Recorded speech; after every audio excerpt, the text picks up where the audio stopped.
اللہ تعالیٰ جل شانہ کے محبوب علیہ السلام نے ارشاد فرمایا کہ اللہ تعالیٰ پسند کرتا ہے ایسے بندے کو جو متقی ہے، غنی ہے اور لوگوں کی نظروں سے چھپ کے رہتا ہے۔ نمایاں ہونے کا اسے شوق نہیں ہے، بلکہ چھپ کے زندگی گزارنے کی آرزو رکھتا ہے، اور متقی ہے، اللہ کی حرام کردہ چیزوں سے بچتا ہے، اور غنی ہے، اللہ نے اس کو جو دیا ہے اس کو راہ خدا میں بانٹتا ہے۔ تین صفتیں جس بندے میں، متقی ہے، غنی ہے اور مخفی رہنے کا مزاج ہے، میرے حضور فرماتے ہیں وہ ایسا بندہ ہے جس سے رب ہو کے پیار کرتا ہے کہ یہ میرا بندہ ہے۔ تو اپنی زندگی گزارو تقوی کے نور سے، زندگی گزارو خلق خدا کو بانٹتے ہوئے بسر کرو، جو تم کو اللہ نے دیا اس کو بانٹ دو لوگوں میں۔ اور تیسری خوبی کہ لوگوں میں نمایاں ہونے کا، آج کل تو جب سے یہ سیلفی آئی ہیں تو اس شوق کو تو مہمیز لگ گئی ہے نا، یہ تو شوق آسمانوں پہ جا کے چڑھا، ہر بندے کو نمایاں ہونے کا۔ آج تو عمرے بھی کیش ہوتے ہیں، طواف بھی کیش ہوتے ہیں، نمازیں بھی کیش ہوتی ہیں، سجدے بھی کیش ہوتے ہیں، اور انتہا ہو گئی رسول اللہ کے در پہ جو حاضری ادب والی تھی وہ بھی کیش ہو رہی ہے۔ تو اس نے نمائش کے شوق کو آسمان پر پہنچا دیا۔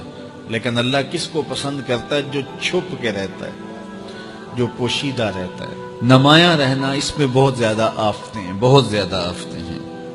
العافیت فی العزلہ، میرے حضور نے فرمایا عافیت تنہائی میں ہے۔ تو لوگوں سے چھپ کر کے جتنی زندگی گزرے، بالخصوص جو آپ کے اعمال ہیں وہ جو ہے وہ لوگوں سے چھپ کر کیے جائیں سوائے فرائض کے۔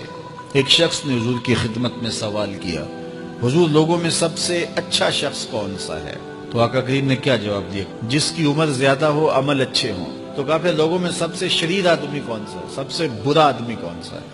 قال من طال عمرہ وسع عملہ، جس کی عمر لمبی ہو اور اس کے عمل برے ہوں، بوڑھا ہو جائے برائیاں نہ چھوڑے، ہڈیاں کمبن گوڈے کھڑکن تے اڑ گیا لک تیرا، اجے بھی بدیوں باز نہ آئوں، جیو مرد دلیرا۔ وہ کہتے ہیں نانا بن گیا دانا نہیں بنا۔ تو جس کی عمر زیادہ ہو لیکن اس کے عمل کرتوتیں اچھی نہ ہوں، بوڑھا ہونے کے باوجود بھی شرارتیں کرتا ہو، دو آدمیوں کو لڑاتا ہو، میاں بیوی کے درمیان تنازع کھڑے کر دیتا ہو، خاندانوں کے اندر شر پھیلاتا ہو، لڑائیاں پیدا کرتا ہو، متکبر ہو، اس کی چال ڈھال متکبرانہ ہو، اس کی نظر میں حیا نہ ہو، اس کی زبان گندگی اور غلاظت بکتی ہو، گالیاں دیتا ہو، عمر ہو گئی ہے لیکن اس کے عمل اچھے نہیں۔ فرمایا سب سے اچھا شخص دیکھنا ہے تو وہ ہے کہ جس کی عمر زیادہ ہے، عمل اچھے ہیں۔ سب سے برا شخص دیکھنا ہے تو وہ ہے جس کی عمر زیادہ ہے، عمل برے۔ اگلی روایت حضرت ابو کبشہ الانماری رضی اللہ تعالی عنہ سے مروی ہے، میرے حضور نے فرمایا تین چیزیں ایسی ہیں جن پر میں محمد ہو کے رب کی قسم اٹھاتا ہوں۔ ان میں سے پہلی بات یہ ہے کہ میں قسم کرتا ہوں کہ صدقے سے مال کم نہیں ہوتا، اور دوسری بات اگر کسی نے کسی پہ زیادتی کی اور اس نے کہا جا میں نے معاف کر دیا، تو حضور فرماتے ہیں میں قسم دیتا ہوں اس کی عزت کم نہیں ہوگی۔ ہو سکتا ہے کوئی شریک کہہ دے اور ڈر دے معاف کرتا ہی، کہا وہ کہہ دے، لیکن میں محمد قسم دیتا ہوں کہ عزت کم نہیں ہوگی، میں رب سے عزت لے کے دوں گا اس سے۔ اللہ اکبر۔ تیسری بات، جب کوئی شخص سوال کا دروازہ کھول دیتا ہے، مانگنے لگ جاتا ہے، تو میرے حضور فرماتے ہیں میں قسم اٹھا کے کہتا ہوں اللہ اس پر محتاجی کا دروازہ کھول دیتا ہے۔ جو مانگنے لگ جاتا ہے پھر مانگتا ہی رہتا ہے۔ ہم نے دیکھا کچھ لوگ بچپن سے مانگتے ہیں، بڑھاپے تک مانگتے رہتے ہیں، ان کی کبھی ضرورت پوری نہیں ہوئی۔ یہ قرض مانگنے کی عادت جس کو پڑ جائے تو وہ بھی ساری زندگی قرض ہی مانگتا رہتا ہے، ہر وقت مقروض۔ تو جس کو مانگنے کی عادت پڑ جائے تو میرے حضور فرماتے ہیں میں قسم اٹھا کے کہتا ہوں محتاجی کا دروازہ بند نہیں ہوتا، محتاجی اس کی جو ہے وہ مستقل اس کے اوپر مسلط کر دی جاتی ہے، وہ مانگتا ہی رہتا ہے۔ تو آئیے اس مختصر زندگی کو اللہ کے نام لگائیں، اس کے ذکر سے وابستہ کریں۔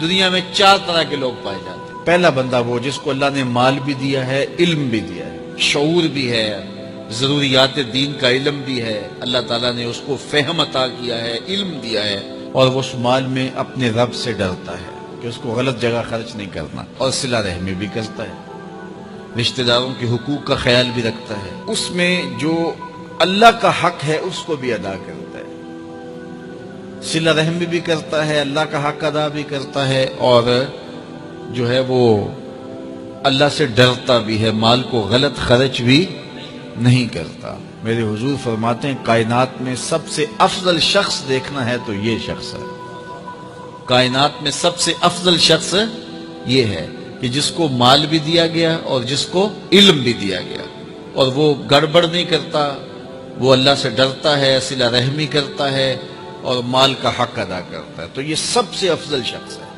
دوسرا وہ شخص جس کے پاس علم تو ہے لیکن مال اس کے پاس نہیں ہے، اور وہ نیت کا بڑا سچا ہے، سچے دل سے کہتا ہے اگر میرے پاس مال ہوتا تو میں فلاں کی طرح عمل کرتا، وہ فلاں کے پاس مال ہے، اس نے مسجد بنوائی ہے، میں بھی بنواتا، اس نے دارالعلوم تعمیر کیا ہے، میں بھی کرتا، اس نے ہاسپٹل بنوایا ہے، میں بھی کرتا، اس نے مخفی انداز سے غریب بچیوں کی شادیاں کی ہیں، یہ کام میں بھی کرتا، اس نے دکھیوں کے کام آیا ہے، مصیبت زدوں کے کام آیا ہے، میں بھی آتا۔